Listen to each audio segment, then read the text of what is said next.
ఏంటబ్బా పొద్దు పొద్దున్న కంప్యూటర్ చూపిస్తున్నాను అనుకుంటున్నారా? ఏం లేదండి. మా ఆయన మార్నింగే వర్క్ చేస్తుంటే వాళ్ళ మేనల్లుడి 10th క్లాస్ రిజల్ట్ చూడండి అని అంటున్నారు. దానికంటే ముందే మా వోడనమాట సెల్‌లో చూసేసాడు.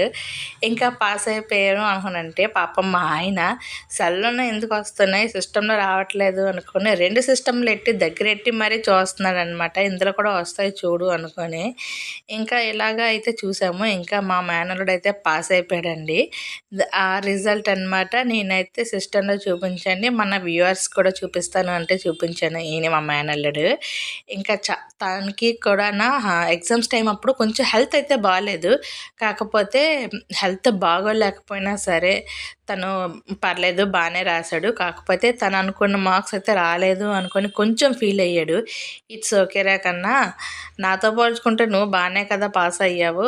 ఐ మీన్ నేను ఇప్పుడు 10th క్లాస్ రాశానని చెప్పలేదులేండి. కాకపోతే అంత ఫీవర్‌లో కూడా నువ్వు రాసి పాస్ అయ్యావు కాబట్టి నువ్వు గ్రేట్ అని చెప్పాననమాట. సో, అది కొంచెం హ్యాపీ అనిపించింది మా వోడికి. నాకైతే బొబ్బట్లయితే ఇష్టం కాబట్టి నువ్వైతే బొబ్బట్లయితే తీసుకొచ్చేసేయి. మనమైతే పార్టీ అయితే చేసేసుకుందాము అన్నాను. ఇంకా సరే అత్త అన్నాడు. సో, ఈవినింగ్ అనమాట వాడనమాట నా కోసం బొబ్బట్లయితే తీసుకొనొచ్చాడండి. మేమైతే ఇలా ఎంజాయ్